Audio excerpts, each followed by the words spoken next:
We recently concluded Magiting Cup, the third debatable tournament for the year. We organized it with Debaters for Lenny to encourage debaters to register to vote by having a separate break category for new voters for the upcoming election called the Bagong Bayani Cup. Debate is about realizing that your voice matters, and in a democracy, a key way to make your voice heard is through the vote. Debate is not the only place where ballots matter. You can find the Open Grand Finals and the Bagong Bayani Cup Finals on the tournament's Facebook page and on our YouTube page. Here's a clip of the Grand Final about the mixing of nationalism and sports.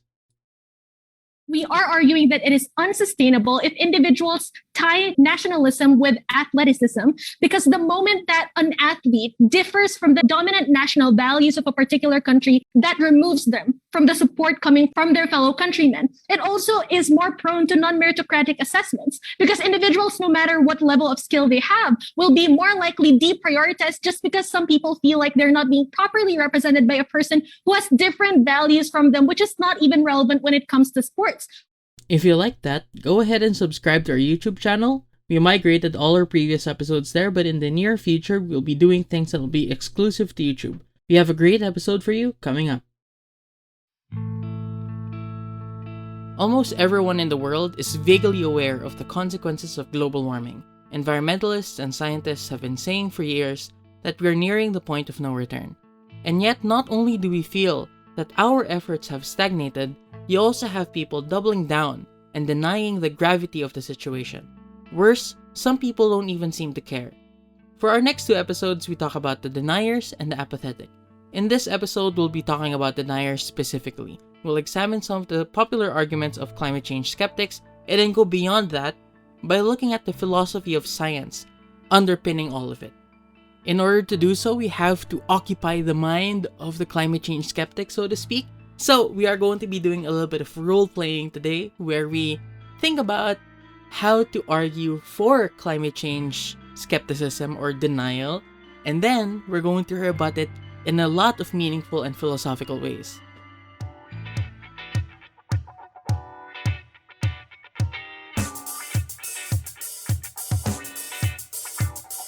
Hello everyone! Welcome to another episode of Debatable. It's just me, Kyle, for today. Nina has a sore throat, unfortunately, but she's with me here right now, actually, so maybe you'd like to hear from her. Hi everyone, I'm sorry. So, if this is like, if you're a fan mostly of Nina, and I know that a lot of you are, this is not going to be a good time for you, but, this is something that is really important to Nina and I, because we really wanted to talk about the environment more, and we know that a lot of the problem comes from the idea that, well, it's not that big a deal, like it's getting warmer, but it's not that big a deal. So that's the perspective we're trying to look at today.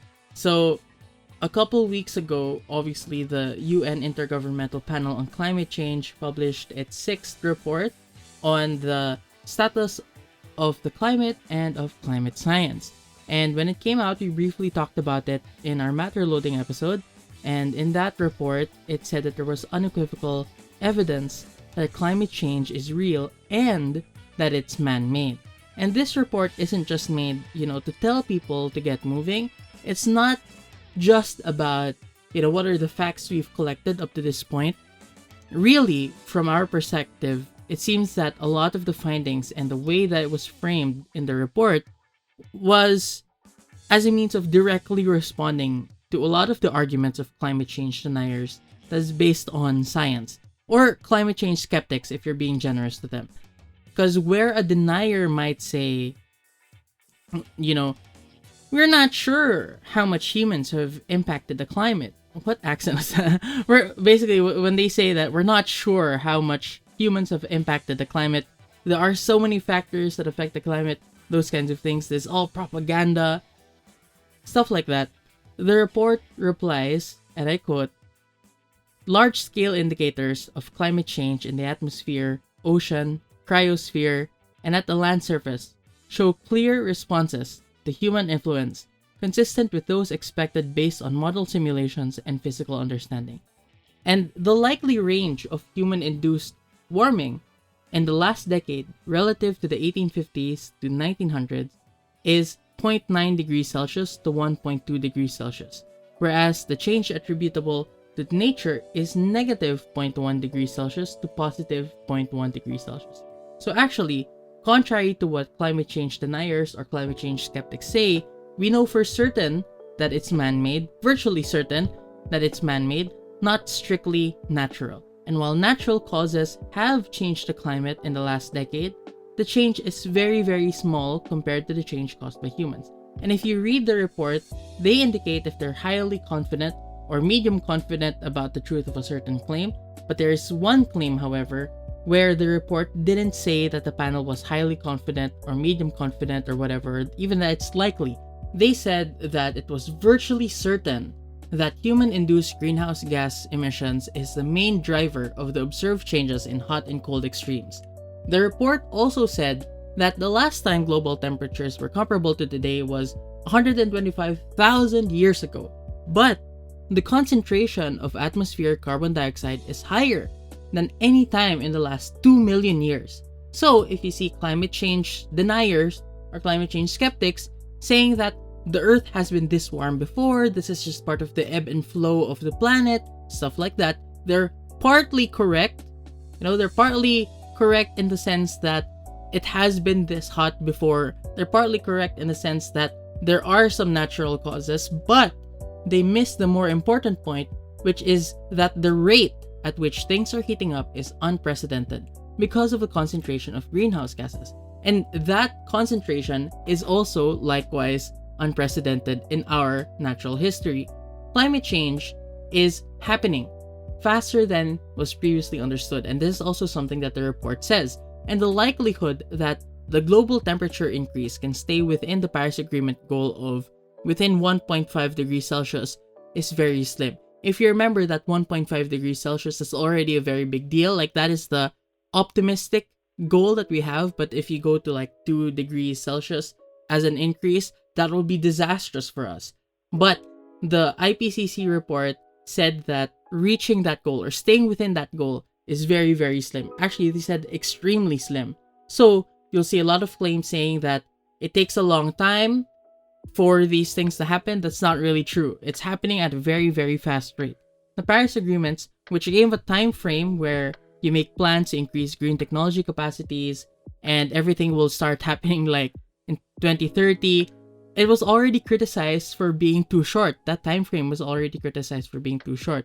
So actually, on the contrary, we should be hurrying up even more. So the previous time frame, which people said, oh, you're hurrying everyone up too much, we now realize we weren't hurrying people up enough.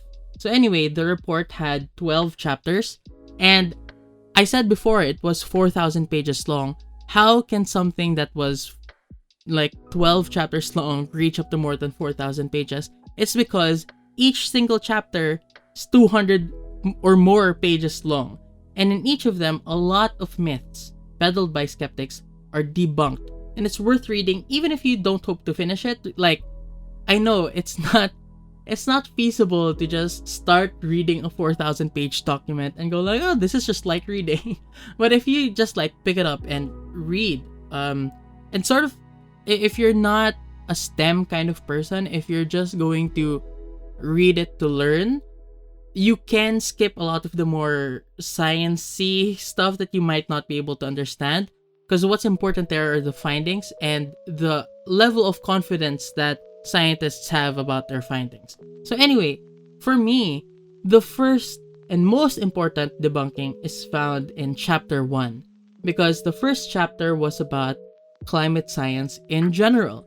The report said that scientists' ability to observe the climate system has improved and expand and become more accurate. And this is cool because, to put it in context, a bit more than a decade ago, a few IPCC reports ago, the IPCC said that the technology available couldn't predict those things with certainty. And that's the response to most common argument of the skeptics. The most common argument is that the science just isn't there yet. But these are just the common scientific arguments of skeptics. A lot of their arguments are based less on science and more on philosophy. So here's a clip from a PragerU video called Climate Change, What Do Scientists Say? The politicians, environmentalists, and media. Global warming alarmism provides them, more than any other issue, with the things they most want. For politicians, it's money and power. For environmentalists, it's money for their organizations and confirmation of their near religious devotion to the idea that man is a destructive force acting upon nature. And for the media, it's ideology, money, and headlines. Doomsday scenarios sell. So yeah, we went really ham on this episode, and we actually looked at PragerU videos and we watched them again and again so that we'd figure out a way to respond to them meaningfully. So if you ever tell us that we're half-assing it or we're not, or we're just phoning it in, we never phone it in. We listen to a lot of PragerU videos, and that is a lot of suffering for anyone, especially, people with moral sensibilities of any kind. But anyway, that was Richard Linson. People call him Dick, so I'll just call him Dick as well. He's a scientist and a climate change skeptic. And no, this isn't like one of those fake doctor, fake scientist type things. He's an actual legit scientist, and he had previously worked with the IPCC. But now he's saying a lot of the things that the latest report has been debunking, as we covered earlier. And what fascinates me is that despite their video being titled, What Do Scientists Say?, he spends a lot of time arguing a philosophical view that we cannot trust what certain people tell us because they have skin in the game. They're in it for the money, they're in it for power, they're in it for influence, what have you. They want money, they want power, they want headlines. Therefore, let's not believe in them anyway. So the question now is, how do we determine believability? And this is a very big deal in the philosophy of science and epistemology, which is the philosophy of knowledge. Because Dick is saying that if you want money, and talking about global warming gives you money, you therefore can't believe in them because they're biased. So first of all, to be fair, he doesn't only talk about environmentalists, politicians, and the media. He also says that there are two other groups of people, the scientists from the IPCC, who are actually believable, although he says, as a skeptic, that it's not enough evidence, they're just exaggerating, that kind of thing. But that puts us into a little bit of a problem, because why does he say that the IPCC is believable, right? Because the IPCC can only receive funding or support from the UN and other governments under the assumption that climate change is a real thing and must be investigated. So, based on this argument that he applied to the politicians and the media and environmentalists, using that argument, he shouldn't be afraid of also hating on the IPCC scientists. And also, maybe he should also be hating on himself, because speaking of having skin in the game, what do we do with the fact that, as revealed by The Guardian in 2016, Dick is a beneficiary of Peabody Energy, which is a coal company that gives money to skeptics and also have something to gain if governments don't regulate coal-based energy. So, you can see that if the only argument is we have to believe someone if they don't have skin in the game, that's virtually impossible, because everyone has something to gain in these kinds of issues that affect everyone, like issues about climate change. So, even moving beyond the hypocrisy, just flat out saying that an idea should be discredited just because the person expressing that idea wants money isn't good. Because if Dick was hospitalized and needed to fundraise for the medical bills because medical expenses are overly inflated in America, would it be proper to say, no, Dick, I'm not gonna give you anything because you're only saying that you're dying because you want money? And that's the point, right? They're getting it the other way around. Maybe a lot of these people are panicking not because they want money, but rather they want money because they're panicking about dying, right? So you want the money because you're dying, not the other way around. So these guys are probably calling for green technology and these Green New Deals, not just because they want money, but also because they think they generally and genuinely need action. But the biggest problem with this argument lies in what it's not saying, but is rather implying. that you are justified in not listening to an idea because of who they are, which, as we know, is just ad hominem, right? It's just personal attacks. It's why you see people saying, of course you would say that. You're a Democrat. Of course a Republican would say that. Dilawan ka kasi. Duterte kasi to eh.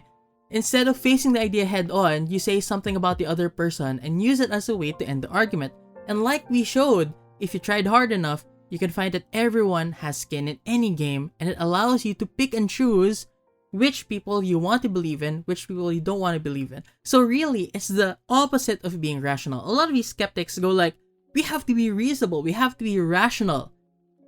But they're using a lot of irrational arguments in order to support their claims, which is, let's pick and choose who we want to believe in based on personal characteristics, based on personal histories, rather than what they're actually saying. And to be fair, okay, there are a lot of studies that you go like, these studies were funded by, big tobacco, and of course they're going to publish a study saying that smoking cigarettes is safer than vaping or e-cigarettes, those kinds of things. Of course they would say that because there's a conflict of interest. But stating that there's a conflict of interest should not, prevent the scrutiny of the idea itself. And that's the thing, right? You're allowed to state that you have conflicts of interest. But what you should not do is look at the conflict of interest and automatically dismiss an idea.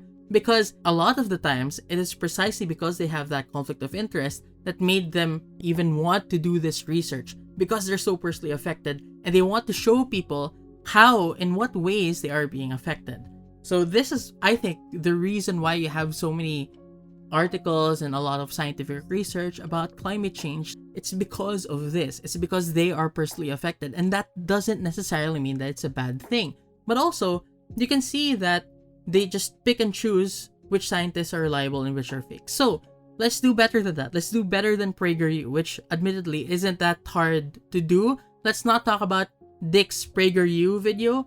Let's not talk about Dick himself. Let's talk about Dick's ideas. What does Dick believe in? And as promised, it's more philosophical than you would expect. He's saying, look, there are a lot of scientists who believe in one thing and one thing only. And for these scientists, it would be that climate change is real, climate change is man-made. But if we're being dogmatic, we could be getting something extremely wrong. And his example was eugenics. Because there was a scientific consensus on eugenics, which led to a lot of atrocities happening. If you don't know, eugenics is the idea that a lot of traits like criminality or immorality could be passed down genetically. And that means that some races who share a lot of the same genes are more likely to be criminals. And that justified a lot of these conceptions about like the moral person is a white person.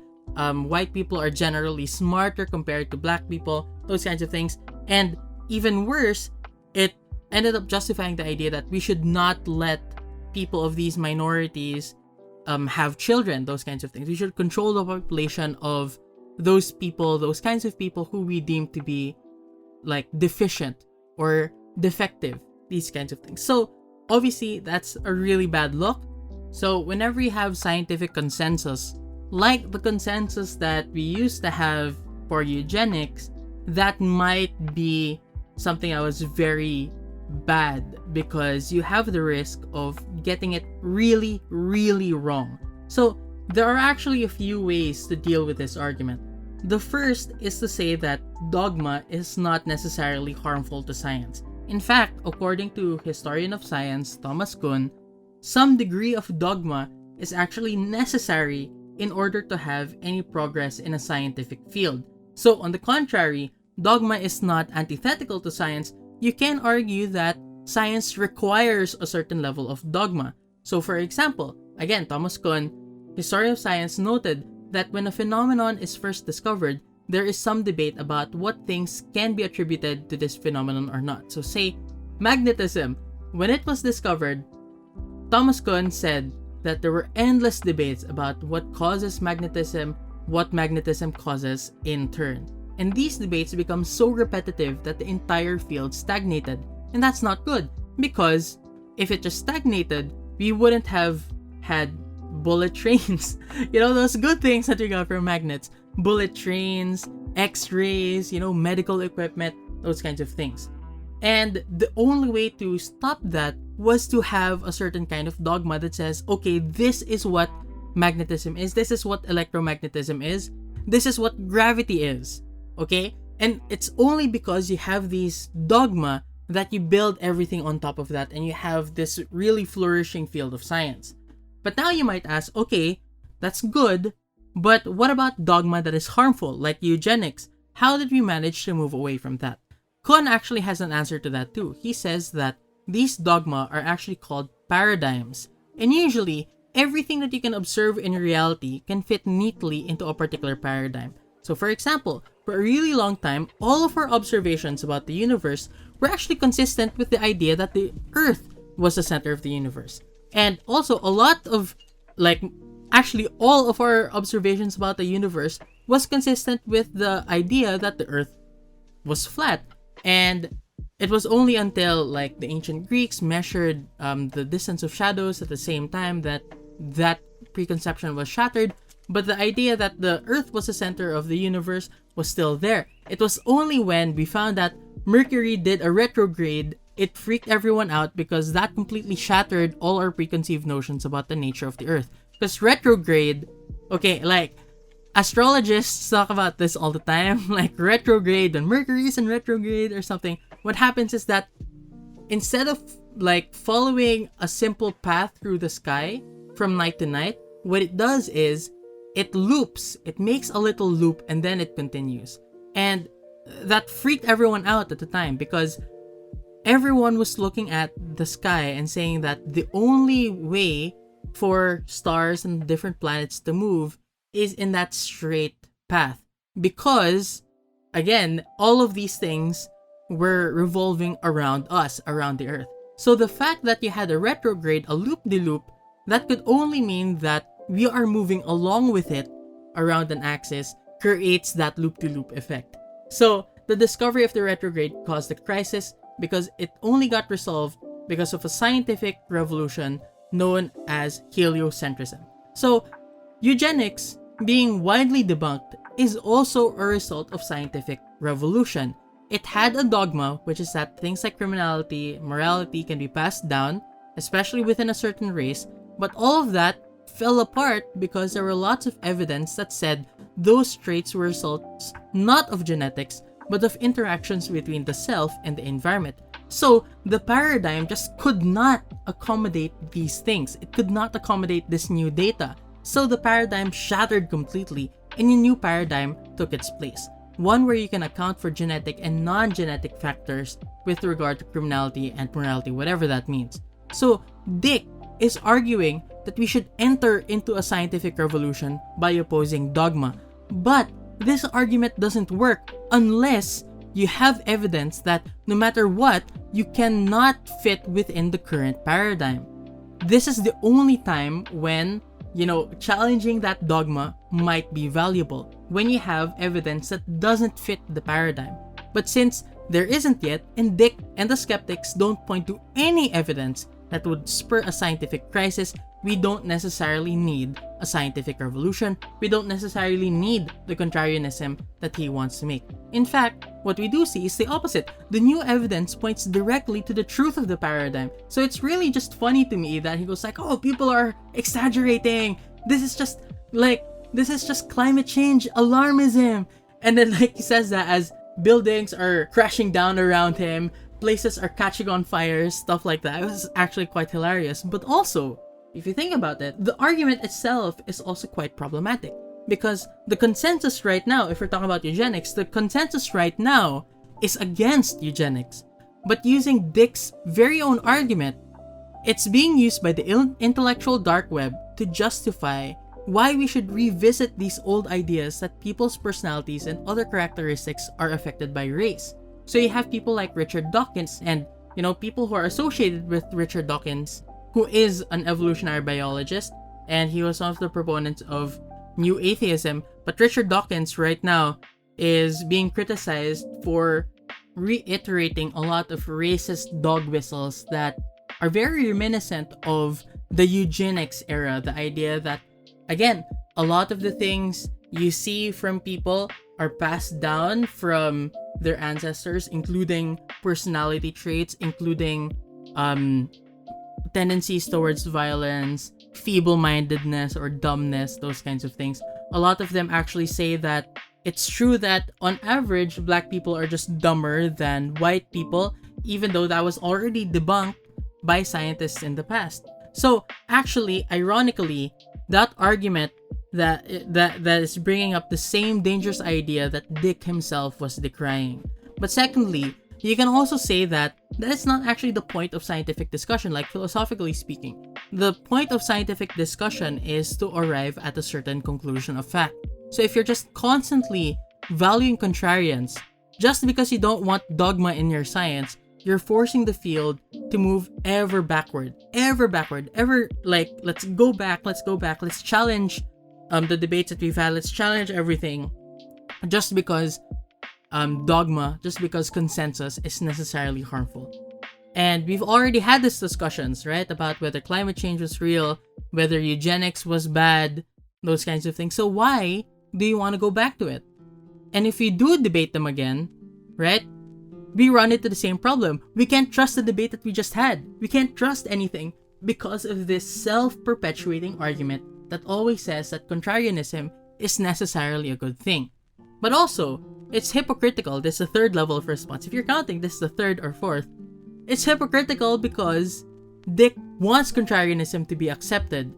And if contrarianism was accepted, then it's also a consensus. And if it's also a consensus, then that would be dangerous as well. So the argument is self-defeating in nature.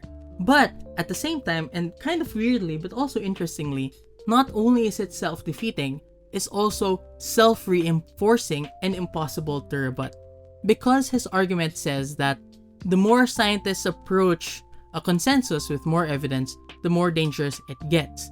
So this is a scientist, Dick is a scientist who says the more evidence you have about the phenomenon being real, the more likely it is that it's wrong, which is the definition of anti-science, right? If you have more and more evidence against climate change deniers, this argument that skeptics like Dick say that the fact that you have a consensus makes our views even more valid and even more right, which means that no matter what you do, you can't rebut it. If you have evidence that climate change is real, Dick will say, oh, that's a consensus, that's dangerous. If you don't have evidence that climate change is real, Dick will say, see, climate change is a lie. You don't have evidence.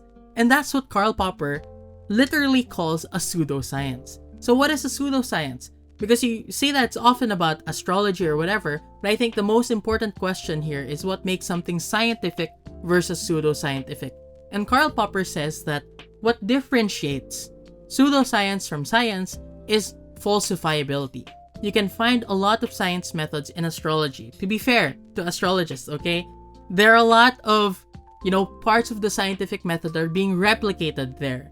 Like there have been really, really old studies in astrology where people looked at the positions of the stars at the time of a person's birth and looked at their characteristics later on in life and said, yeah, your star sign is correlated to certain characteristics. And at the time that they were published, it was found that those correlations were statistically significant.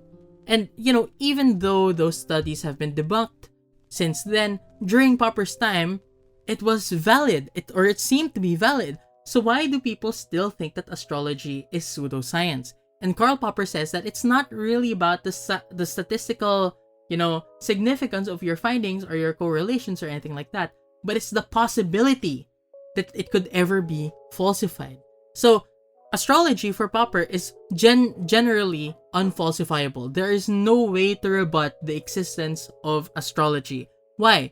Because if being a Scorpio says that you're good in bed, or like you're very mataray, or you're very snobbish, right? You're snobby. If you're not that, but you're still a Scorpio, what does that mean? So a scientist or someone who is practicing real, quote-unquote, real science would say that it debunks or falsifies the idea that's being given by the scientific field. But for astrologers, what they would do is they would point to some other sky phenomenon or something that interferes, or say that it's just being repressed. And whatever the claim is, because of that, it's impossible to falsify and impossible to rebut. And this is also the reason why a lot of people in psychology, they really don't like Freud, right? They really don't like Freud because if you remember, what Freud is saying is that generally you have sexual feelings for your mother. So that would explain why you have certain dreams about, your mother's milk, those kinds of things. But if you don't have them, it's not that you don't have an Oedipus complex. What's actually happening is that you are repressing your Oedipus complex. So that's the reason why Popper and a lot of people in the psych field, a lot of people in the scientists think that Freud is a fraud, not really a fraud, but pseudoscientific, is this idea that if you have a dream about having sex with your mother, that means you have Oedipus complex. But if you don't have a dream about it, it also means that you have Oedipus complex. So either way, it's impossible to rebut. And that's a problem that we see with climate change skeptics, particularly this argument that just values contrarianism above all else, uncritically.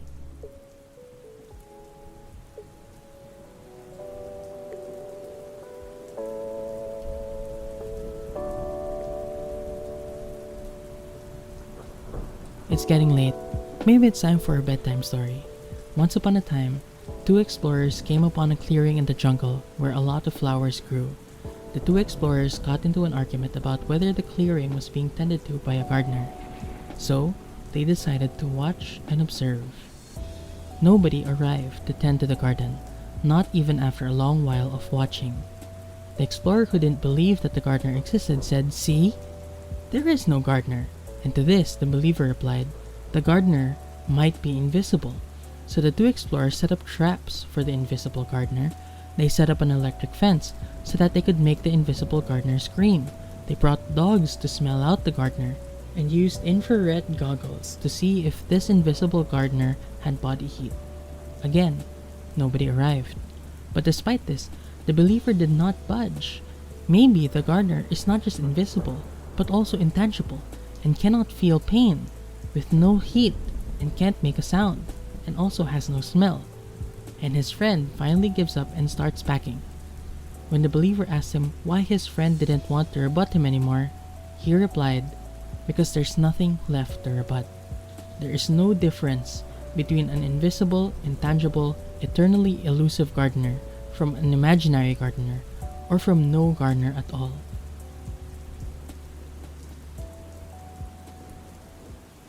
So that was incredibly intimate, like in a way that I wasn't expecting, because it feels like I was whispering a lot, like I didn't know that I could make that kind of voice. But anyway, that was called the Parable of the Invisible Gardener, and it has been used for quite a long time already. It's been used since the previous century, or even before that actually, where it's used traditionally to teach about the value of skepticism. And the idea here is that if you're looking at religious belief, it must sound very ridiculous to a scientific skeptic, because that's basically the way religions have been operating. The idea that, obviously the invisible gardener was a substitute for a god or a deity that is invisible yet is omniscient and omnipresent and can tend to certain gardens. But Popper used it to demonstrate how something could be unfalsifiable and thus unscientific. So the parable was actually used less to demonstrate religious thought and more as a way to demonstrate what scientific thought should be. So why did I bring this up in this episode about the philosophy of science? It's because climate deniers or climate skeptics are now entering that realm of religious belief, where they just keep moving the goalposts whenever new evidence is brought up, such that their claims about how everyone is exaggerating, everyone is in on it, everyone is, in it for money or power, they keep moving the goalposts so that their idea becomes more and more unrebuttable, unfalsifiable. And that's the reason why it's very ironic, because that parable was used to demonstrate the value of skepticism in science. And yet now, it is the skeptics who are actively going against the scientific community and encouraging people not to believe in the science, or to put it more generously, to quote unquote be skeptical of the science, to be skeptical of the mountains of evidence that are pointing to the fact that climate change is man-made, right? So this is the reason why I brought it up, because climate scientists are saying, look, there are mountains of evidence that basically says there is no gardener.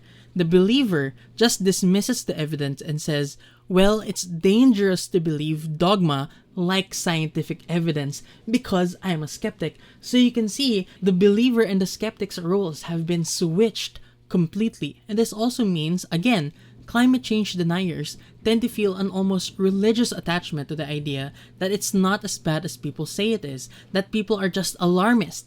And it's really funny in a tragic sort of way that they are saying this as the world catches on fire, as half of their country gets dried up because of drought, as the other half freezes, and the other half of the world is submerged underwater. So this is why we wanted to talk about it. Because it's not so much that they are denying or being skeptical of climate change because of scientific reasons, even if that's what they want you to believe.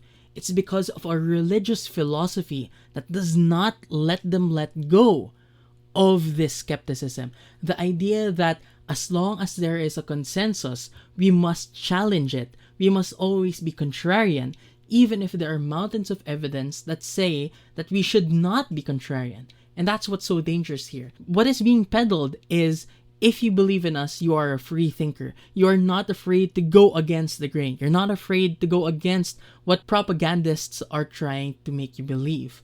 But in doing so, they are making their own kind of propaganda that is so difficult to rebut that it might as well not be a scientific argument at all. So that's it for this week. I know, like, you'd think that it was about, like, climate science or whatever, but it's actually more about philosophy, because really, that's where the battle lies. It's not on the science, but it's on the philosophy. Next week, we'll talk about, not about how irrational climate change denial is, because that's what we had, but more about apathy. Why do people feel apathetic about climate change? And our hypothesis there is that for many, it's a coping mechanism, not because they don't care, but because they actually care a whole lot.